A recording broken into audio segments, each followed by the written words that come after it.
My husband is like an instant water heater. If something even slightly bothers him, his mood turns sour immediately. My daughter and I have lived in fear of him. Hearing my daughter cry out, "Mom, Mom," I finally came to my senses. I couldn't believe my husband would do such a thing to her. My name is Holly. I am a 25-year-old stay-at-home mom. I have a family of 3. My husband Sean, who is 80 years older than me, and our 3-year-old daughter Annie. My day starts by reporting my schedule for the day to my husband. Today, an air conditioning cleaning service is coming in the morning. After that, I'll go shopping and then pick up Annie from kindergarten. Other people might think that it's strange for a married couple to do this, but I don't really know what normal family is anymore. I've never known my father since I was born. My mother was a single mother who worked at night, but she was often irresponsible with men and didn't come home on many occasions. On the table, there were sweet buns and candies. On a good day, there might even be $10 left for me. My mother stopped coming home altogether when I was in the 5th grade. By that age, I knew what was going on and thought, I've finally been abandoned. When I told my teacher that my mother wasn't coming home, I was taken into custody and placed in a facility. My mother was arrested and charged with a crime, but she said, "That child was always in my way." Since then, I haven't seen her, and I don't plan to in the future. After graduating from high school, I got a full-time job at a nearby supermarket. The part-time ladies there treated me like a daughter, and I enjoyed my work. Excuse me, but what time will you get off work today? One day, a male customer with a slightly nervous look approached me while I was working. That man was my future husband. At the time, I was 20, and my 20-year-old husband looked very mature to me. Like me, he had grown up in a facility, and somehow, being with him made me feel at ease. When I was 21, I found out I was pregnant, and we got married. Our daughter Annie was born when I was 22. We led an ordinary, happy life. However, something happened that caused my husband to gradually become strange. Sorry, Holly. I got fired from work. My husband said, looking like it was the end of the world. There had been massive layoffs at his company, and he was on the list. As my husband was feeling down, I did my best to encourage him. "I'll work too, so let's do our best together," I told him, and he quietly nodded. I had quit my job when I got pregnant and became a stay-at-home mom, but when I contacted my former supermarket, I found that the same team was still there, and I decided to work part-time at the supermarket again. I also managed to enroll Annie in daycare halfway through the year. Seeing this, Sean started to complain. You're so lucky. Everything goes well for you. I can't even find a new job. Although we received unemployment benefits for a while and didn't have any financial troubles, I knew it wouldn't last forever. Looking back, I think my husband was panicking at that time. Whenever a rejection notice arrived, he got irritated. And maybe I was putting pressure on him without realizing it. But a month later, he did something outrageous. You don't have to go to work from tomorrow, my husband said when I got home from work. I didn't understand what he meant, and I was stood there frozen. He continued. I got a job. It's through a friend, but the pay is better, so you don't need to work anymore. Really? Congratulations! But I think I'll keep working part-time since I've come this far. I didn't mean any harm when I said that. I enjoyed working outside, and I knew Annie would need more money as he grew up. But my husband glared at me, slammed the door, and stormed out. In a matter of minutes, he returned in a good mood. That night, I received a call from the manager of the supermarket where I worked. Your husband came to the store today and yelled loudly. Is it true that you wanted to quit your job? I couldn't believe what I was hearing. I told the manager that I wanted to continue working, but he said, I really appreciate that, but after seeing what happened today, I'm sorry. Some of the employees were frightened by your husband's presence. So please understand. The manager apologized several times, and I quit my job that day. After taking a bath, my husband was drinking water, and I asked, "Why did you do something like that without asking me? Is it true that you caused a scene at the store? I told you I wanted to keep working." At my worst, he slammed the glass he was holding down hard and said, I just told them you won't be coming from tomorrow. I didn't cause a scene. That's an exaggeration. My husband's loud noise made Annie cry. He wasn't always like this. He used to be so kind. You've been acting strange lately. I can't live with you like this. I'm gonna live with Annie. At my worst, he sighed and said, What can you do on your own? You barely have any education, and you have no home or anyone to rely on. It hurt, but what he said was true. As I cried, Annie looked at me anxiously and patted my head, saying, It's okay. It's okay. The next day, while Annie was at daycare, I went to consult with the police. I'm scared of my husband. But I hadn't been physically abused, and I didn't have any injuries or bruises. An old male police officer said to me, Things happen in married life. Try talking to your husband a little more. He didn't seem to take my concerns seriously. As I walked alone, thinking that this was how the world was, an older woman approached me. Hello, Annie's mom? Are you alone today?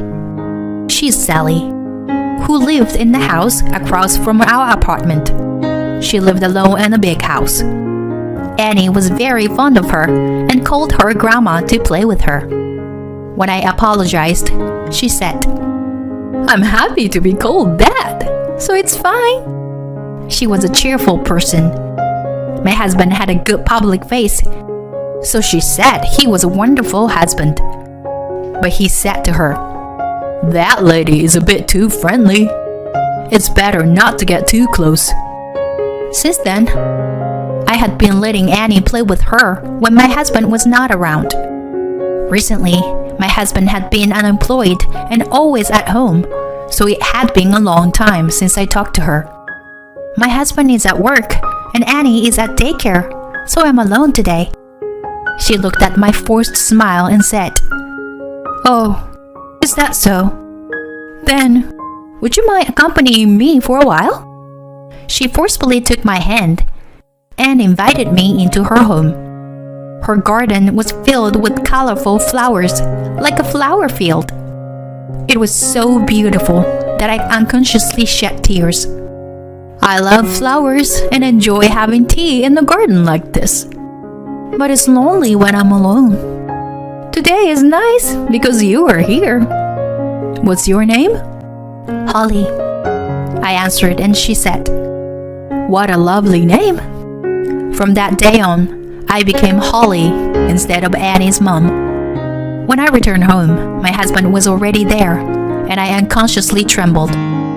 I told you not to get along with that old lady, didn't I? Why don't you understand? He kept asking me, and I was too scared to speak. I could only say, Please, divorce me. Fine, but leave Annie. What can you, an unemployed person, do? Where would you live? How do you plan on eating? You can't handle all yourself, can you? I'll support you and Annie from now on. Isn't that good enough? With that, he smiled kindly like he used to and hugged me tightly. I was so ignorant and foolish at that time. I should have run away, but I couldn't move, fearing that he would find me and do something to Annie. Since that day, I was constantly under his surveillance. From now on, report your plans for the day. And if you meet someone, make sure to let me know. Got it? Where had the husband I loved gone? Even our young daughter seemed to understand, and she stopped leaving my side, even though she had been a daddy's girl. He didn't seem to like that either, saying, "Come on, Annie. Let's play with Daddy." But when she shook her head, he accused me. "You're telling her something bad about me, aren't you?" It was hell, but I had no one to rely on. I hated my weak self. I thought I was a failure as a mother. Since John found a new job, he had been earning quite well, and we were able to live comfortably. I heard he worked for a staffing agency, but the irregular working hours made me suspicious. Was he doing something shady? I began to think so. About 3 months passed in this hellish life, when a decisive event occurred that would end it. That day, he was in an unusually good mood, to the point of being creepy. Even Nanny seemed happy, going to him on her own. It was a scene no different from the happy times we once had. If only those days could continue. But it was too late now. While I was preparing dinner, my cheerful husband said, "Holly, I'll give Annie a bath today. Annie, let's take a bath together with Daddy today." Yay! She was so happy because she loved her kind daddy.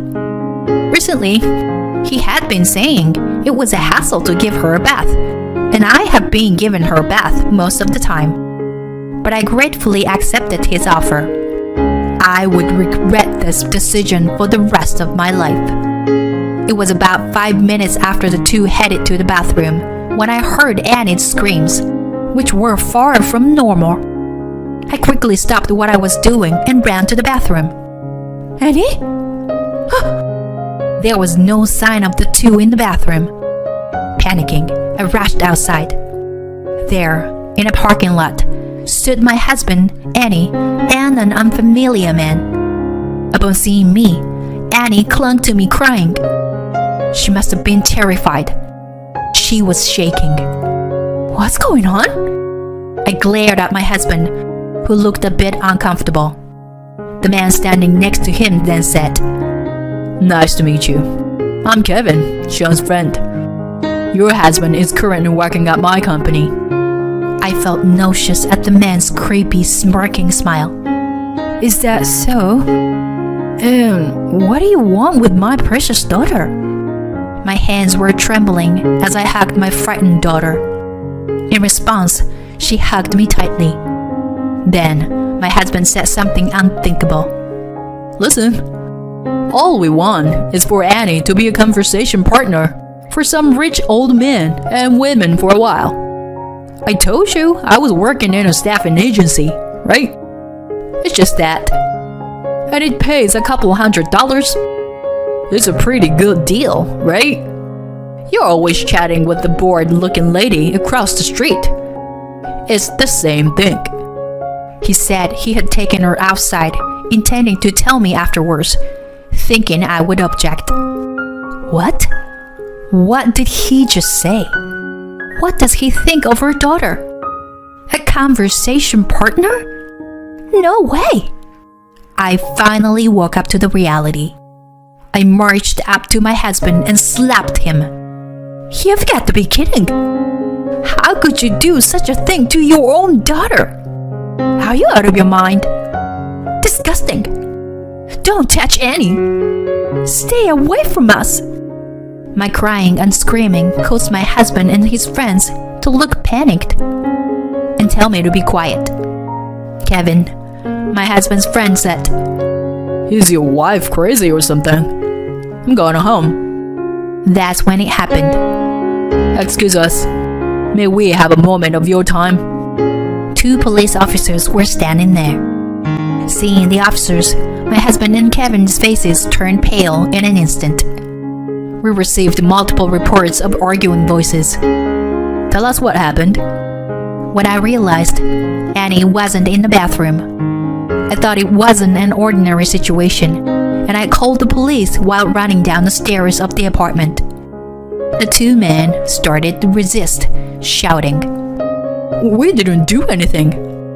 Let's go. As the police officers calmly listened, they were taken to the police station. A female police officer who came to help later asked if I was okay, as my body was shaking so much that she worried about me. When asked if I had any family members I could rely on, I could only shake my head. Then, from behind, Sally, who lived across the street, called out, Holly? Annie? Annie, who had been clinging to me, hugged her, exclaiming, Grandma? After the female police officer and Sally talked for a bit, Sally kindly invited us to her house. My tears wouldn't stop at her kindness. Seeing me like that, Annie said, Mommy is crying again. There, and patted my head. I hugged her and said, I'm sorry. Thank you for comforting me, and managed a small smile. She happily said, I love you, Mommy. After that, my husband Kevin and several other employees were arrested. It turned out that the company Kevin was running had a fake location, and while they claimed to be a staffing agency, their actual business was providing escort services. Among them were illegal immigrants and minors. It seemed that Kevin knowingly employed them. Moreover, my husband and his associates were involved in nationwide wire fraud, affecting a significant number of victims. I was questioned by the police, but they determined I had no involvement and let me return to my daughter. I left Annie with Sally and went to visit my husband in prison. Divorce me, I said, looking straight into his eyes. All I wanted was to support my family. I always wanted you to stay at home. I thought we needed money for that. I was afraid you guys would suddenly disappear. My husband had the same past as me. His mother also left him one day and never returned. Still, he was completely misguided in his love for his family. I could not continue living with him any longer. He would be in prison for some time.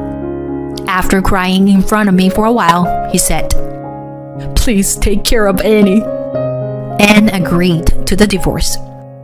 I heard that after his release, he would work with relatives on his father's side and lived far away in another state. I haven't seen my ex-husband since that day. Since then, Annie and I have been living in Sally's house. Annie seems happy to live with her beloved Sally and smiles every day. After Annie went to sleep that night, Sally and I talked while looking at the flower garden in the backyard. You know, I lost my husband to an illness a few years ago. I was so sad. We didn't have any children, so it was hard being alone. But the people in this area are so kind. They encouraged me a lot. How about for you? I couldn't stop my tears at her words. Not only her, but when I quit my job and told the nursery school that Annie would be leaving, the teachers were concerned about my pale complexion and even suggested transferring her to kindergarten. The owner of Sally's favorite flower shop and his son gave us a bouquet of flowers, saying, Put this up in your house, if you would like. And the son, Mark, gave Annie candy, saying, Here, eat this. Even when I went shopping at my former workplace's supermarket as a customer, The manager and part-time aunties ran up to me and said, You are not being mistreated by your husband, are you? You can always rely on us. The people who reported the situation to the police that day were our neighbors, including Sally, who were worried about my daughter and me. Everyone was so kind. Crying, I told Sally, I've always been told my mother not to be burden to others, so I didn't know how to rely on people. That's why. My mother always glared at me. I have no memory of her smiling. When I was in 3rd grade, I had a fight with a friend, and my mother was called to the school. On the way home, she told me, Don't be a burden to me, and slapped me so hard my cheeks swelled. Since then, I've lived my life trying to read people's faces. As I sobbed and spoke, Sally gently stroked my head and listened quietly. You are only 25 years old. You still have a long life ahead of you. And you are Annie's only mother.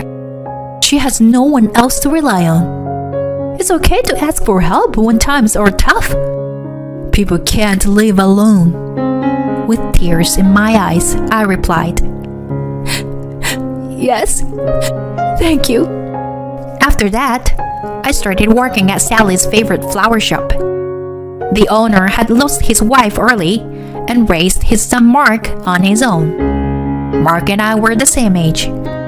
After working there for several years, Sally said, So, Mark, when are you going to confess your feelings to Holly? You'd better hurry, or someone else will snatch her away. I went to all this trouble. As if to interrupt Sally's rumbling words, Mark, with a bright red face, said, Wait a minute. Don't say that, Sally. That's when I found out that he had been interested in me since I was married to my ex-husband. A few years later, when I turned 30, Mark and I got married. Annie, now a grade schooler, was also very happy. At that time, my daughter and I had moved out of Sally's house and were living on our own. But of course, we invited Sally to the wedding. At 80 years old, she was still strong and healthy, and wholeheartedly celebrated my marriage to Mark. I'm surrounded by so many kind people. That day, I resolved to never forget the gratitude I owe to others, and to become a strong mother who would make my child proud. I wonder if I've grown a little since then. My daughter said, Congratulations on your wedding, Mom. I'm happy to be your daughter. Thank you for everything. Anne hugged me tightly. From now on, I pledged in my heart to protect my precious family. I want you to become a full-time housewife. And I followed his wish. However, my husband soon started yelling at me, and my mother-in-law began making snide comments every day. If I made even a slightly unhappy face, they would yell at me to leave the house. One day, I was abandoned on a dark mountain alone, and I thought, this could be it, the end of my life. Just as I was losing hope, a knight in shining armor appeared before my eyes, as if in a dream. My name is Whitney, a housewife in my 30s. I used to work as a regular employee like everyone else before becoming a full-time housewife after marrying my husband Brent. We used to split the household chores while working together, but one day he told me he wanted me to become a full-time housewife. I don't want to do housework at all. Winnie, will you become a full-time housewife?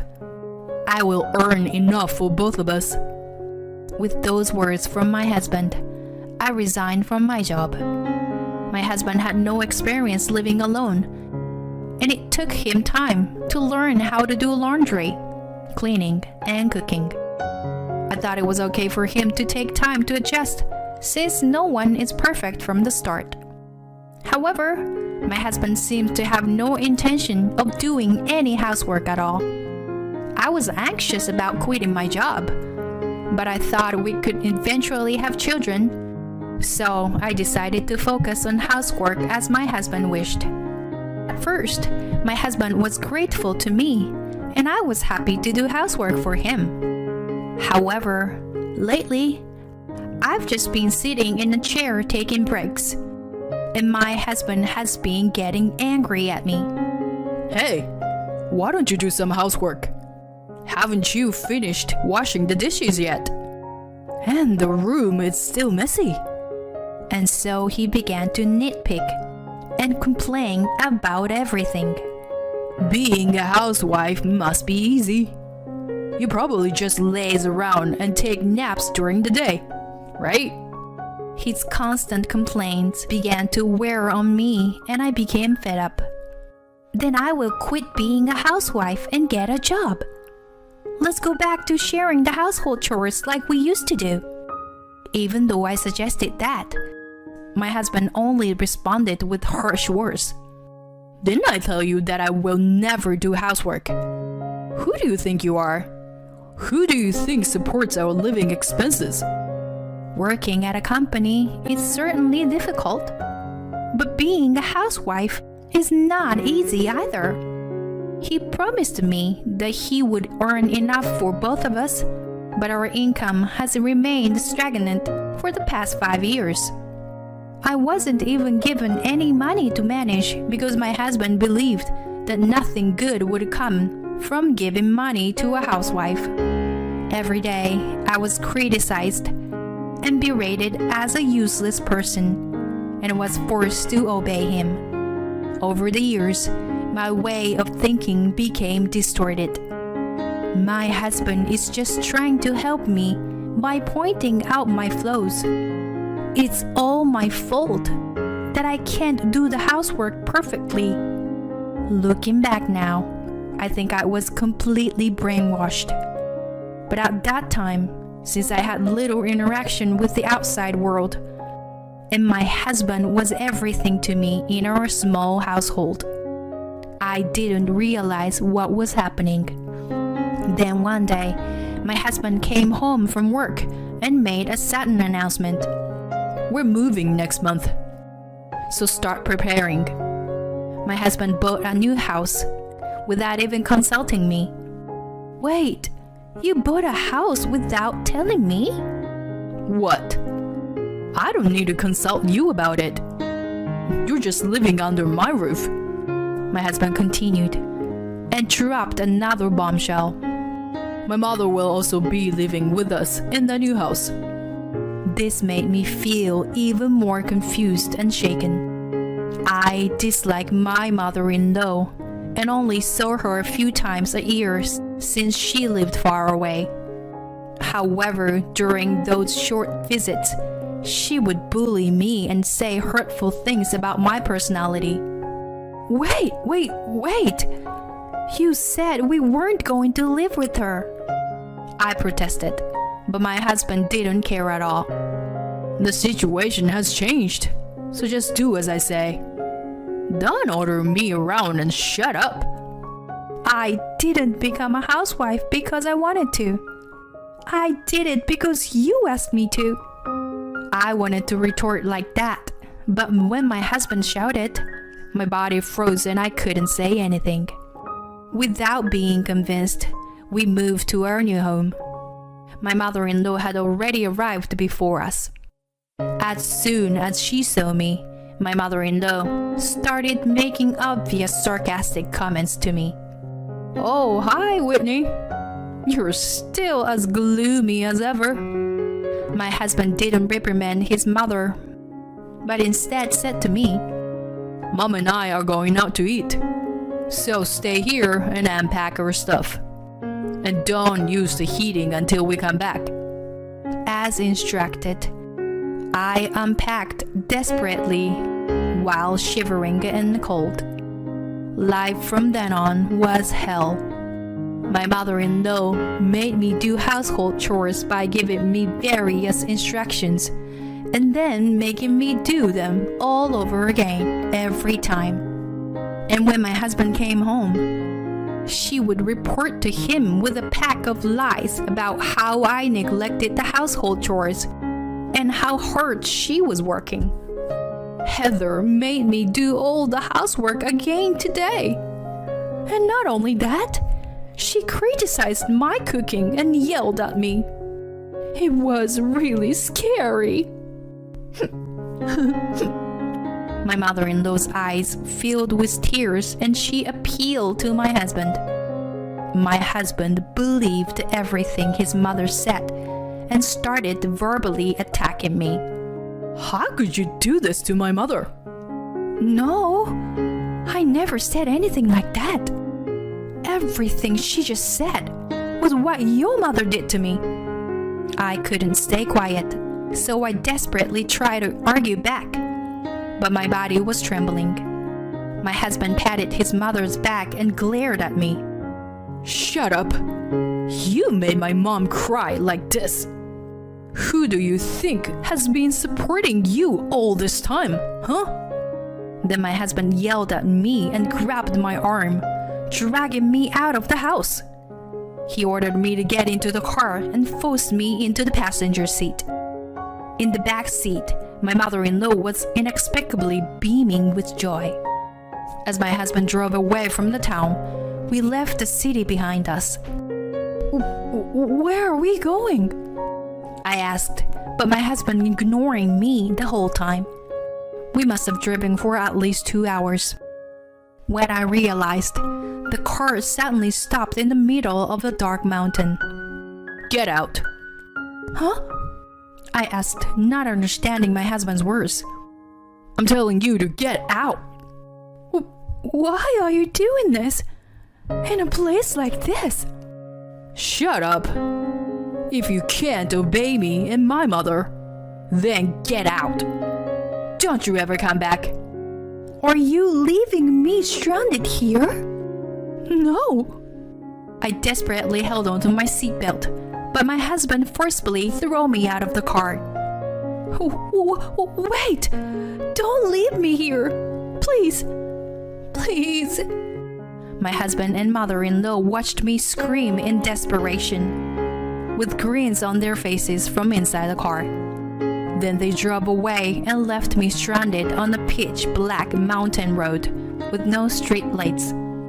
I was shaking with fear, with no phone on me. I desperately made my way down the mountain, determined to find someone to help me. Despite my efforts, I kept falling and eventually I became unable to move. My lips trembled and I went numb in my limbs. As I felt completely hopeless, I saw a car's headlights in the distance. The car stopped for a while, probably observing my situation, and then a man got out of the car. Hey, are you okay? What happened? Why are you dressed like that in this place? You're covered in blood. As I looked down, I realized that I was barefoot and still wearing my apron. I explained my situation to the man while fighting back tears of relief from finally encountering someone. Then the man put the suit jacket he was wearing over my shoulders. I'll take you home. Don't worry. But should we go to the hospital first? Though I felt sorry, I decided to have him drop me off at my parents' house in a neighboring town. I felt like he was a godsend at that moment, as I never would have gotten into a stranger's car under normal circumstances. When my parents saw me in my current state, they were shocked and cried as I explained my situation. They repeatedly thanked the man who brought me home and planned to thank him properly later. Exhausted both physically and mentally, I couldn't bring myself to contact my husband and my mother-in-law and ended up staying with my parents. My father helped me find a lawyer for the divorce proceedings. However, just as I was about to take action myself, my husband and mother-in-law barged into my parents' house. Heather, I know you were there. Come out. The lawyer contacted me. I'll never allow a divorce. I could hear my husband's yelling from outside the house. He was kicking the front door and twisting the doorknob with all his might. My father said he would handle it, but I felt like I had to do what I had to do. I asked my father to call the police if something happened, and opened the front door. My mother-in-law and husband started berating me, telling me to apologize and calling me a bad wife. I couldn't make any sense of what they were saying. Why should I apologize? Finally, I felt like I had woken up from my husband's brainwashing. My life is mine. I won't let them control me anymore. I gathered my courage and started talking. There's no way I'm apologizing. You're the ones who left me in the middle of a pitch black mountain and treated me like a garbage by telling me never to come back. I just did what you wanted, didn't I? Now, please go away. They probably didn't expect me to talk back, but they were taken aback by my rebellious attitude. However, they soon turned red and started yelling. Who do you think you are? I'm your husband, damn it. That's right.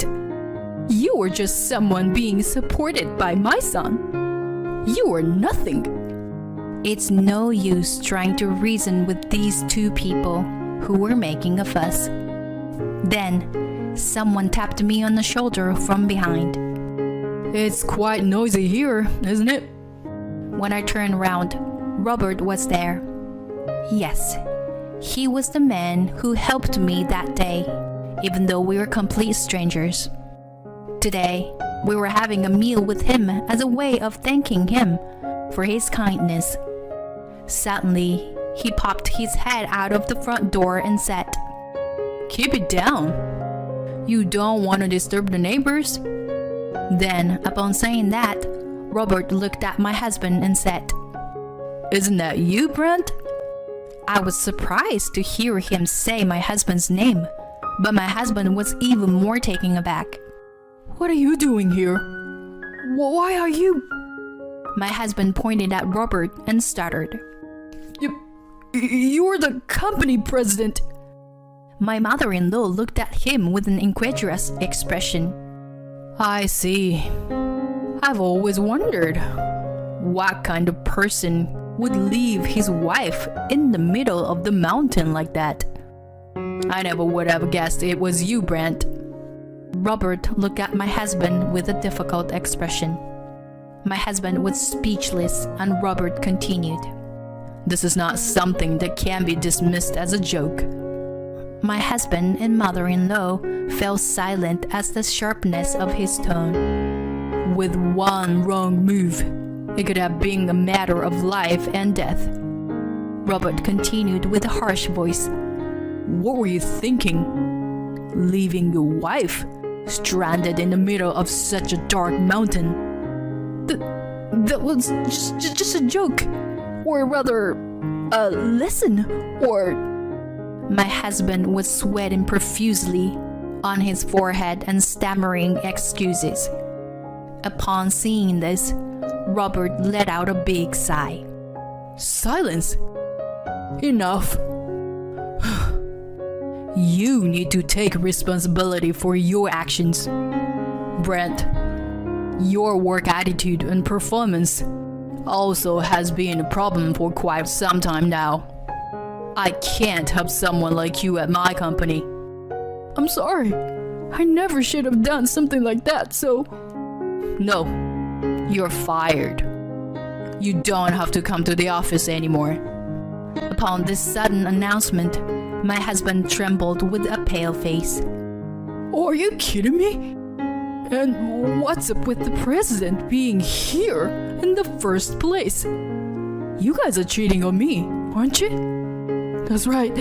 You two were secretly meeting up and trying to set me up, right? Yes. Yes, that's right. You two are cheating on him. Pay us compensation. As even the man who saved my life was being blamed, I couldn't help but feel my blood boil. Enough already. Shame on you both. Don't you dare show your faces again. Get out of here. Right now. With an expression I had never shown before, I yelled at my husband and mother-in-law as they left. Whoa, Whitney. That was an amazing voice you have there. You can do it if you try. As he said that, Robert laughed and applauded. I felt a mixture of embarrassment and joy, and blushed as a result. Our interaction continued after that day. My husband, who had not come to work since then, ended up resigning on his own without being fired. His industry is relatively small, and rumors have spread that he is that kind of person who would abandon his wife and leave her behind, making it difficult for him to find a new job. Naturally, he had to sell the newly built house that he bought to live with my mother-in-law, as the loan repayments were delayed. Now he lives with his mother in a small, run-down apartment. I formally divorced him and now live alone near my parents' house. Today, Robert is coming to my house. I don't know what he likes about me, but he has been good to me since that instant. I am attracted not only the fact that he saved my life, but also to his kindness and sincerity. Today is our first dinner date, and I am waiting for him while making roast beef, which was his request. It is the beginning of a new life. We will be happier together from now on, nurturing this happiness we found after those difficult days.